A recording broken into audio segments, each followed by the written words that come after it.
Voilà, donc on s'était arrêté à la Troisième République, là où nous allons avoir des présidents de la République, avec euh, Adolphe Thiers et Albert Lebrun, En quelle année? de 1871 à 1940. 1871 à 1940. Vous voyez bien qu'avec l'année de 1940, nous allons donc De Gaulle, son appel du 10 juin 1940, et il va y avoir en France, pas les républiques, mais l'État français. Et le chef de l'État, c'est le maréchal Philippe Pétain, que la France va accuser de collabo, qu'il a collaboré avec les Allemands. Or, justement, pour éviter la Première Guerre mondiale, parce que les gens ont menti, ont trompé toujours dans ce mensonge. Leur critique de mensonge, manipulation et puis confusion. La Première Guerre mondiale, ce n'est pas 14-18, 1914-1918, avec l'assassinat à Sarajevo de François Ferdinand le 28 juin 1914. C'est faux. Tout simplement parce que la France, en 1985, à la fin de la conférence de Berlin, et cette conférence de Berlin avait été boycottée par la France. En 1885? En 1885. La France, quand je disais, je parlais de la conférence de Berlin, quand la France, dirigée par Jules Ferry, qui recevait Bismarck, qui lui proposait d'organiser la conférence de Berlin, Bismarck lui disait, nous n'allons pas faire la guerre en Afrique pour discuter des soi-disant le territoire des sauvages, des peuples inférieurs. Nous, c'est la race supérieure, la race blanche. Mais maintenant, qu'est-ce qui s'est passé? Mais la France, quand va démarrer la conférence de Berlin, le 15 novembre 1884, dès 23 décembre 1884, la France organise pour boycotter la conférence de Berlin, parce que Jules Ferry, Bismarck lui avait dit, nous n'allons pas à la conférence de Berlin pour partager l'Afrique comme un gâteau. Parce que nous avons déjà, chacun a déjà son territoire, a déjà sa concession. On parle de concession. Avait déjà sa concession. Mais nous n'allons pas à la conférence de Berlin pour perdre du temps. Mais nous définissons par rapport, nous allons pour redéfinir les nouvelles règles d'occupation. Notamment, l'explorateur qui arrive avant les autres à l'embouchure d'un fleuve, prenons par exemple le fleuve Tchaka au royaume Ngondi. Si vous explorez, donc le fleuve va être divisé en 3 parties. Le bas, le moyen et le haut. Voilà pourquoi ils vont parler d'un pays qui s'appelle le Moyen Congo, capitale Brazzaville ou capitale Pointe-Noire. Mais le Moyen Congo, quand ils ont baptisé le territoire, le fleuve Djaka, par Congo, parce que Congo, nous avons dit, c'est des chenilles. Voilà les nouvelles règles qui font que si vous occupez le bas Djaka, le moyen Djaka et le haut Djaka, vous avez tout le territoire Ngondi. Et c'est Léopold II qui s'est arrogé ce territoire-là avec son association internationale africaine pour l'exploration et la civilisation de l'Afrique centrale. Mais ce territoire de Léopold II, quand on voit les limites, au nord, c'est le Soudan égyptien, au sud, le bassin du Zambèze, à l'est, l'océan Indien, à l'ouest, l'océan Atlantique. Vous voyez bien que c'est... Voilà pourquoi on a traité le roi Léopold II à la conférence de Berlin comme un roi mégalomane. Bref, quand on en arrive, donc, la France va boycotter. Va donc, puisque le roi Léopold II a occupé un grand territoire, sa concession est gigantesque, la France de Jules Ferry organise les négociations de Paris du 23 décembre 1884 au 5 février 1885. Donc pendant la conférence de Berlin. D'accord. Qui avait démarré depuis le 15 novembre 1884. Et la conférence de Berlin était dans l'impasse. Attendait les résultats des négociations de Paris. Donc ça se passait au Quai d'Orsay, à Paris. Ils connaissent les Français. À partir de ce moment-là, la France propose au roi Léopold II d'acheter une partie de son territoire, de ses concessions.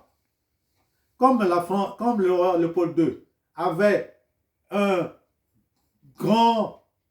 grande concession, donc l'Afrique centrale, l'Afrique australe, l'Afrique occidentale, l'Afrique orientale, l'Afrique australe, j'ai dit, et l'Afrique du Sud.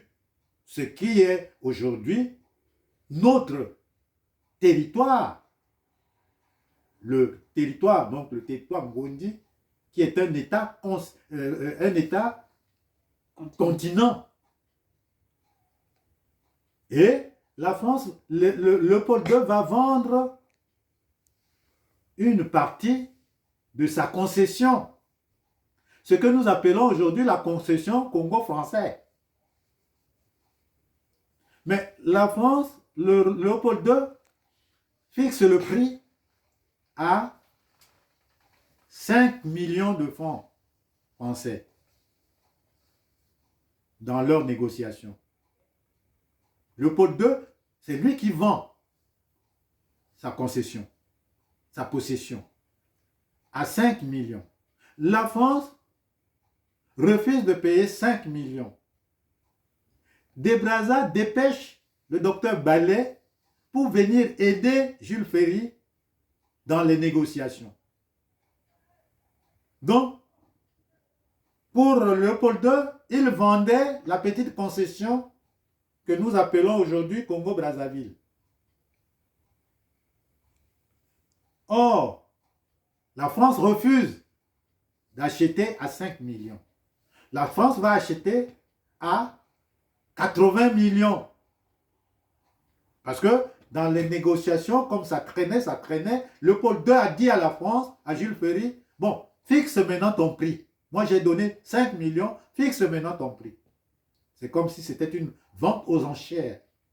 Mais il n'y avait qu'un seul preneur. Il n'y avait que la France et le vendeur qui était Léopold II avec son association internationale africaine qui va devenir l'association internationale du Congo et puis l'État indépendant du Congo après.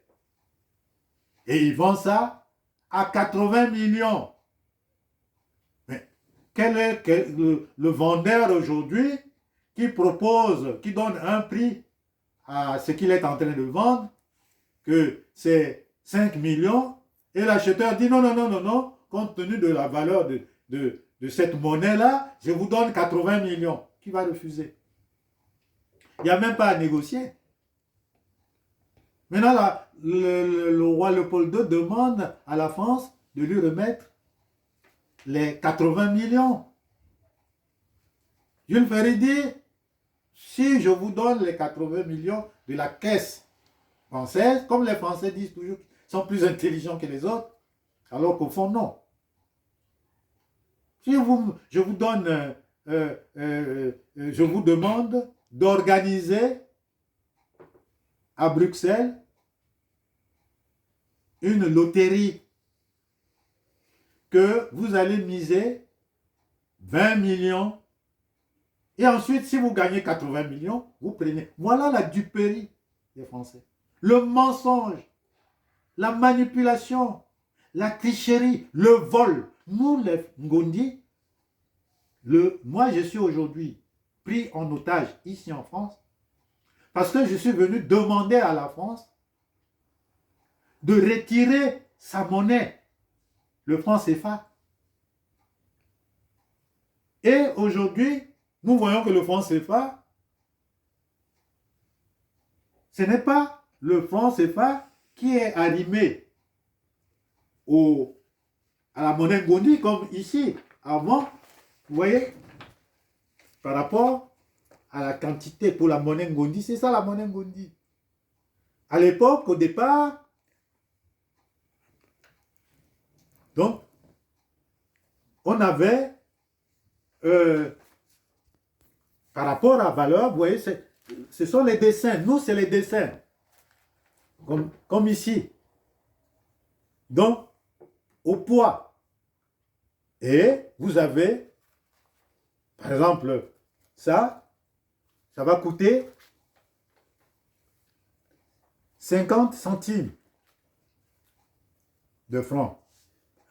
Plus on descend, et plus ça pèse. Je vous ai dit que c'est fabriqué avec du cuivre.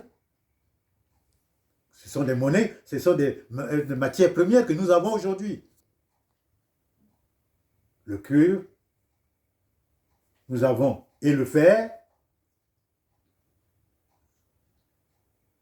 Donc, et quand, donc, il y a et à partir de ce moment-là,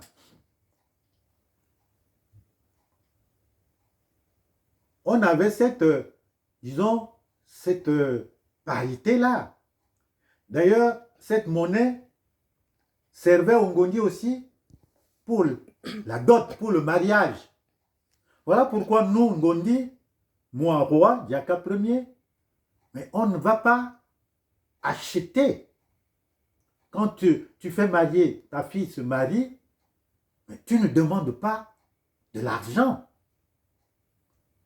C'est symbolique. Nous ne vendons pas nos enfants. Parce qu'aujourd'hui, dans ces concessions-là, vous avez des parents qui font des listes, des millions, des sommes astronomiques pour faire épouser sa fille. Ça ne se passe pas comme ça chez nous. Et moi, je suis le roi Diaka Ier. J'ai donné un bel exemple. Toutes mes filles qui ont épousé certains, des Français blancs et des Antillais, il n'y a pas eu de dot. Il n'y a pas eu de dot. Nous ne vendons pas. Nous condamnons l'esclavage. Mais si vous vendez, c'est le trafic. Voilà un peu notre façon de faire. Déjà là, il y a une différence entre ce qui se passe chez nous, sur le territoire Ngondi, où on vend, on continue à vendre les enfants. Mais vous voyez même ici aujourd'hui, nous assistons à une vente, à un trafic sophistiqué. Les Africains qui viennent jouer dans des grandes équipes européennes, c'est la vente. On les paye. Mbappé, ce n'est pas Mbappé. Quand les gens disent Mbappé, non. Nous n'avons pas d'écriture. Donc le M qui est devant le Mbappé, c'est pour donner la tonalité de Mbappé, pour faire Mba. Sinon, ça va faire Mbappé. C'est comme Ndiaye. On ne met pas le, on ne dissocie pas le N qui est devant. Mais c'est des Wolof.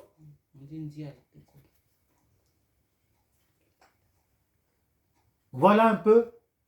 Donc, et on arrive donc pour cette monnaie-là, donc la conférence, donc la France achète à 80 millions une partie du territoire Ngondi, des concessions de Léopold II. Mais c'est toute la concession que la France a achetée dans leur malhonnêteté.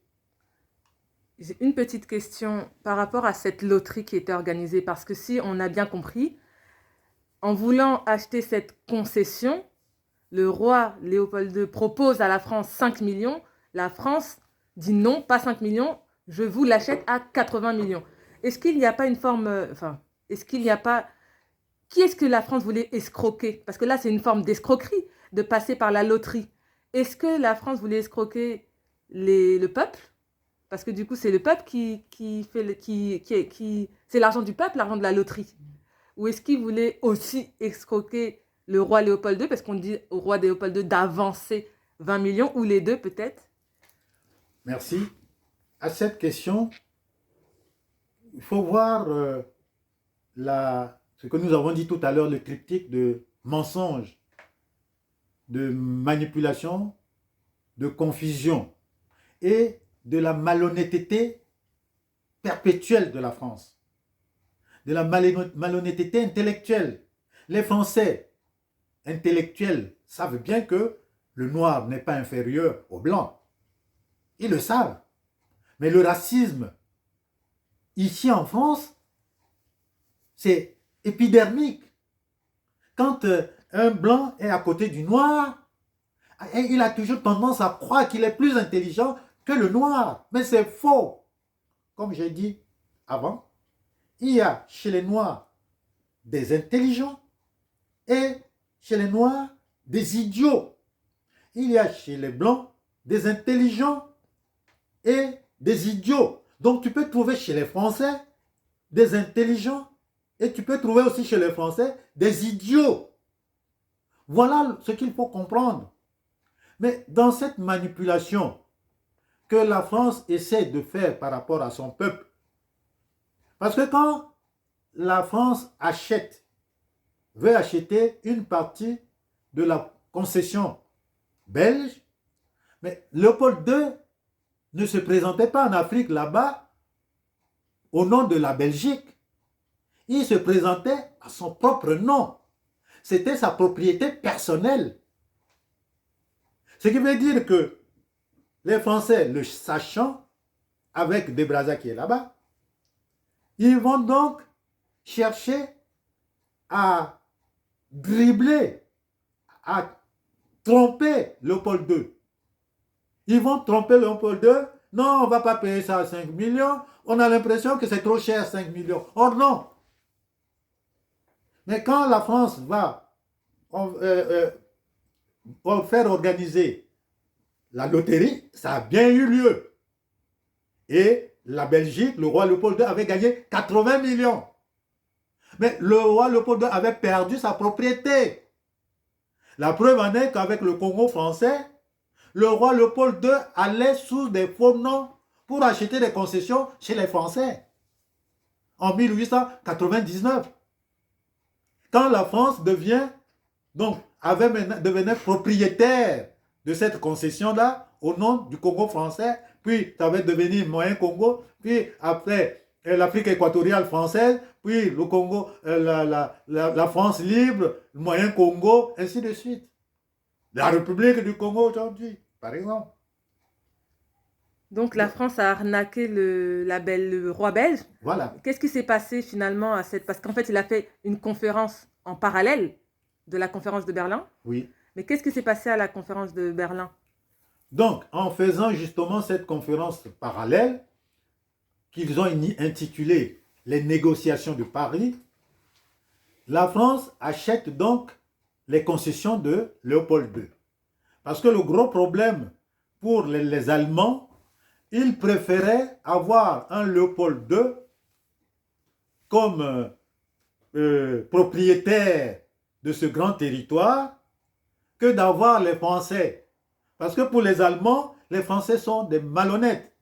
Pour les Belges aussi, c'est à partir de ce moment-là, avec Focard, dans son livre, page 201, Focard vous dit, à chaque réunion, à chaque conférence, quand moi j'allais, quand les Belges nous voyaient, ils disaient, oh, vous les Français, vous êtes encore là. Les Français, pourquoi? Mais parce que vous êtes des champions du désordre. Ils appellent les Français champions du désordre. Partout où ils passent. Regardez un peu ce qui se passe aujourd'hui au niveau de l'Union européenne. On nous apprend que Marine Le Pen n'a pas payé, il envoie les gens là-bas qui ne vont pas mais continuer à percevoir l'argent. Ils sont députés au niveau de l'Union européenne. Donc, beaucoup de Français qui sont députés à l'Union européenne ne vont pas, n'assistent pas aux réunions. Donc, quand la France paye donc ce territoire-là auprès de Léopold II, mais Léopold II est amputé. Or, à la conférence de Berlin, puisque ce n'est qu'à la fin de 1987 que Léopold II va avoir l'argent de la loterie. 1887. 1887. Mais entre-temps, quand ils ont terminé, mais même avant de terminer, c'est là où les Portugais vont s'en rendre compte que vraiment, ils ont été trompés, parce qu'eux, ils sont arrivés avant les autres. Mais si la France n'avait rien là-bas en Afrique, et la France maintenant a acheté des concessions. Bon, les Portugais organisent aussi leur mini-conférence à Berlin même, du 14 du 23 décembre au 14 février 1885. Donc, ils vont maintenant avoir la concession de Landana, qu'ils vont baptiser Landana, et qu'ils vont baptiser plutôt Cabinda. Mais Cabinda, ce n'était pas la concession de l'Angola, des Portugais. La concession des Portugais, c'était le Congo, c'était l'Angola. Voilà. Maintenant, ils viennent sur l'autre rive et ils ont le Cabinda, qui était Landana. Ça, ils l'ont fait en copiant un peu les Français. Et en achetant auprès de Léopold II aussi. De Léopold II. Donc, il y a eu 3 conférences en parallèle. Voilà. Donc, c'est ce que les Belges appellent le désordre français, selon Focard.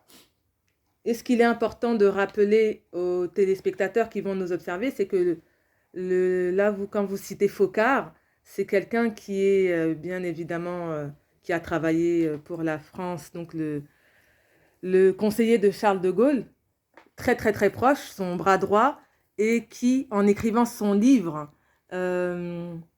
Focard parle, c'est un livre il avait dit aux journalistes de ne pas, de le publier, à une seule condition, de le publier après sa mort. Voilà, donc ce qu'il dit, il y a certaines vérités qui sont quand même dites dans ce livre. C'est pour ça que vous citez Focard, parce que vraiment, il avait demandé d'être publié après sa mort. Oui. Donc, Focard, je parle de Focard, effectivement, quand j'arrive maintenant au niveau de l'État, l'État français, et l'État français était dirigé, il y a un chef d'État, disons un chef de gouvernement. L'État français. Donc, l'État français, plutôt, il y avait le président Philippe Pétain, le chef d'État. Philippe Pétain, le chef d'État, de 1940 à 1944. Et on va avoir un gouvernement provisoire de la République. Nous sommes dans la Troisième République. Avant d'arriver à la Quatrième République, nous aurons l'État français avec un chef d'État, parce que là, la France est occupée. 1940, 1944. La France est sous occupation. Mais Pétain est considéré comme collabo.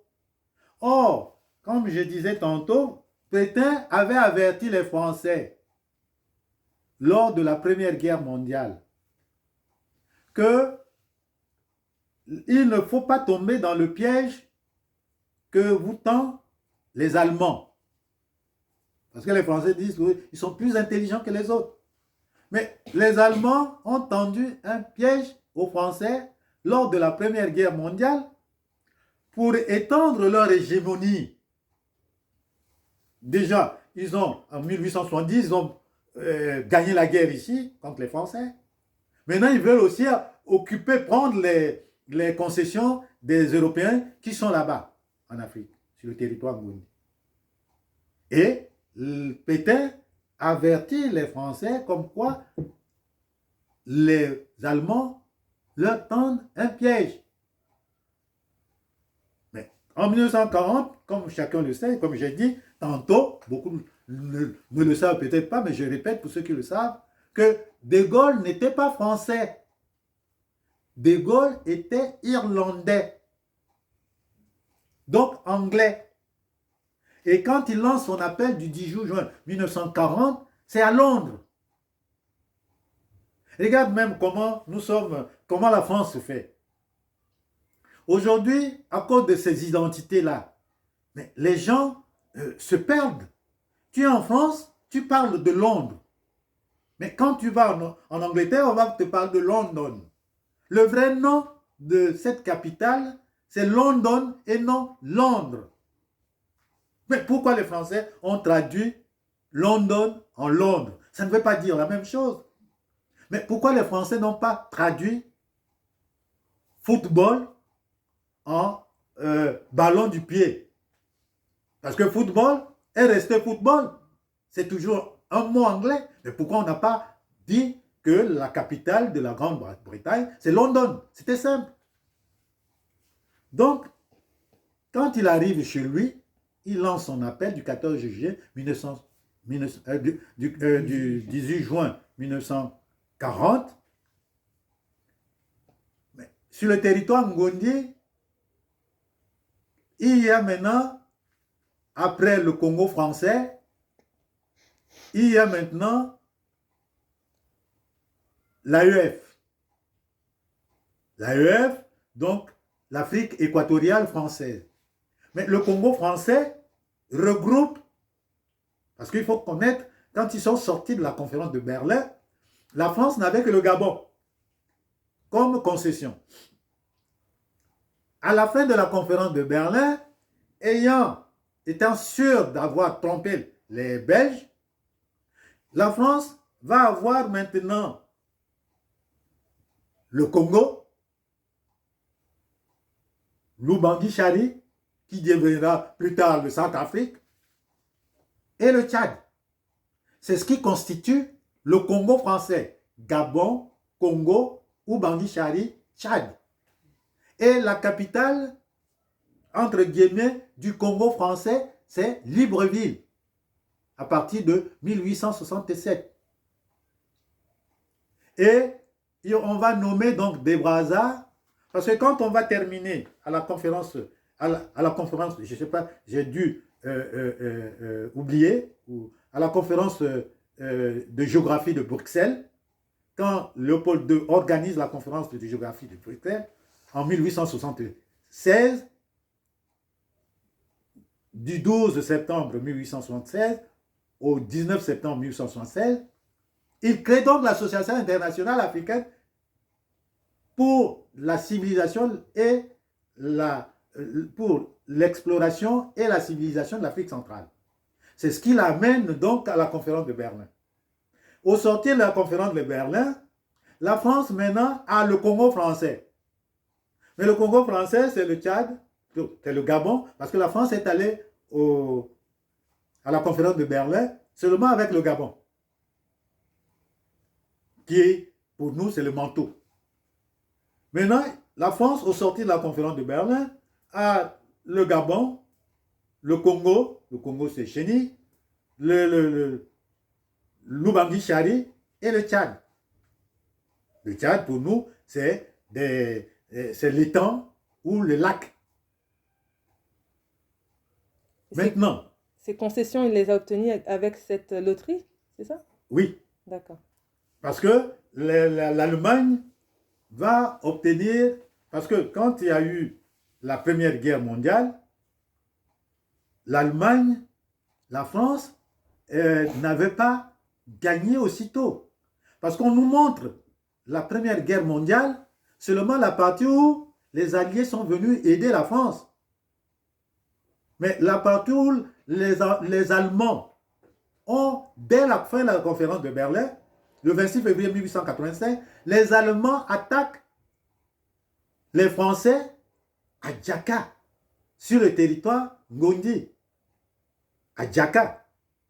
Et à Djaka, De Brazza avait érigé un camp de concentration et d'extermination des Ngondi. Vous allez m'excuser, vous êtes assez mûrs, mais comment De Brazza exterminait les Ngondi? Parce que on ne le dit pas. Il introduisait pour fêter le 14 juillet 1789, notre fameux 14 juillet 1789, il introduisait dans l'anus de ses victimes Ngondi une cartouche de dynamite. Il y a même, De Brazza a été envoyé en 1905 pour pouvoir enquêter sur l'exécution du guide Djaka le 14 juillet 1903. Donc, le président de la République française de l'époque, Émile Loubet, envoie donc De Brazza, parce qu'en envoyant De Brazza, il se disait que De Brazza ne va pas sortir cette partie de l'histoire, cachée. Le camp de concentration et d'extermination de Ngondi, c'était caché. C'est comme Auschwitz en Pologne. Donc, il y a eu ce camp de concentration et d'extermination de Ngondi.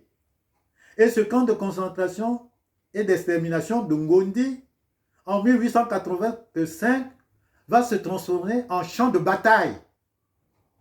Début de la Première Guerre mondiale. On ne dit pas, on parle 14-18, c'est faux.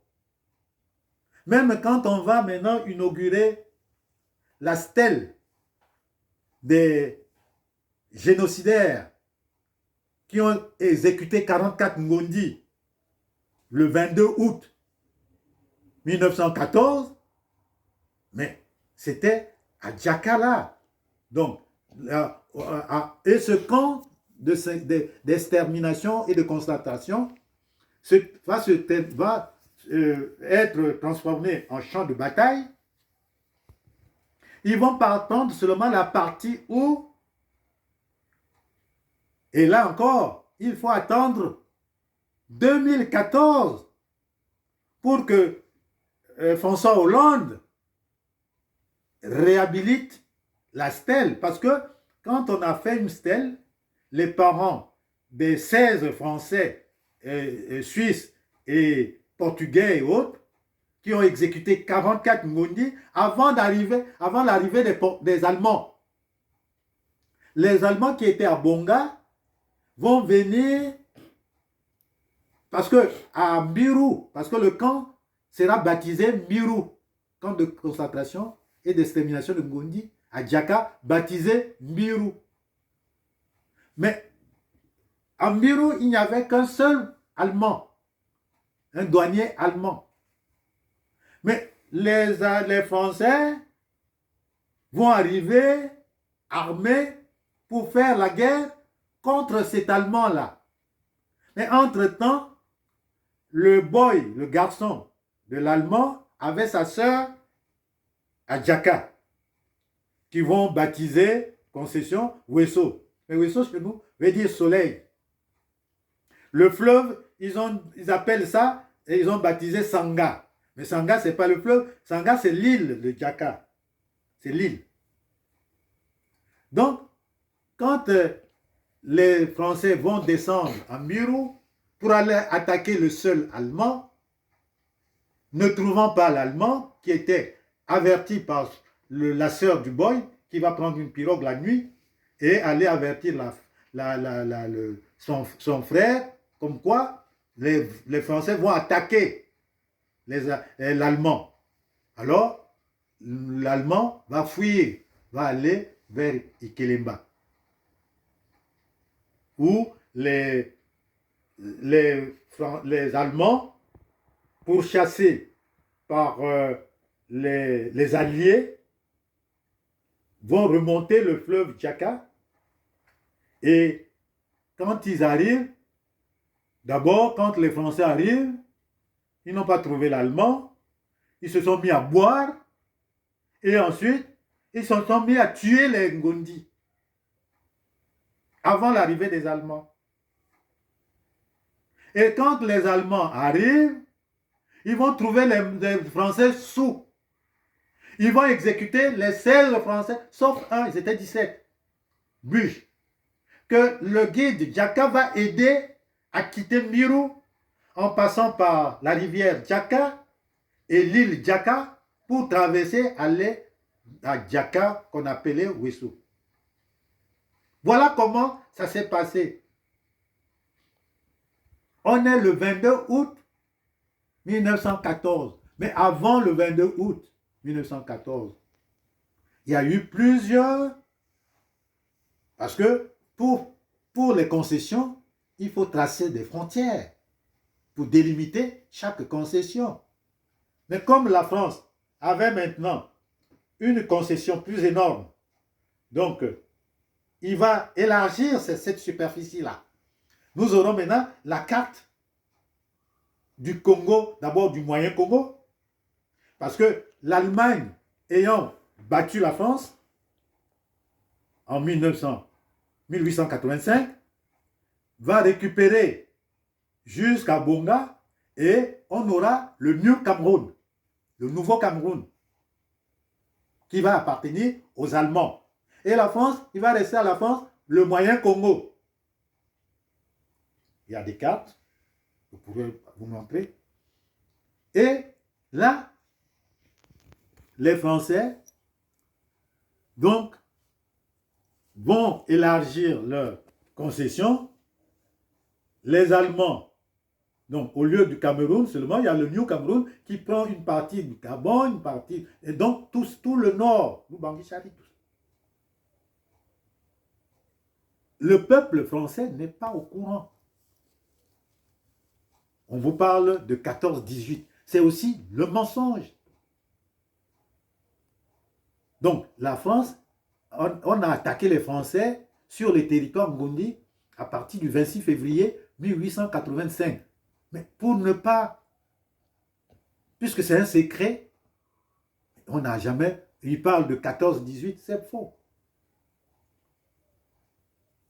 Donc, les Français, donc, nous passons maintenant. Et là, justement, comme j'ai dit tantôt, le chef de l'État de l'État français, donc le maréchal Philippe Pétain, qui connaissait ce secret et qui avait gardé, on vous parle du 13, 14, de 14, de la guerre 14-18. C'est faux. Parce que le traité de Versailles, pour mettre fin,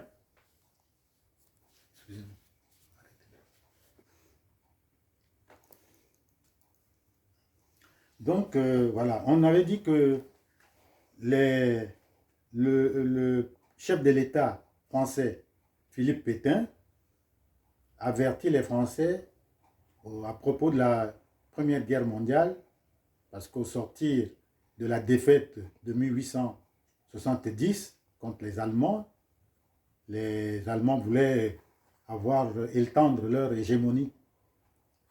Mais on n'a pas écouté Philippe Pétain.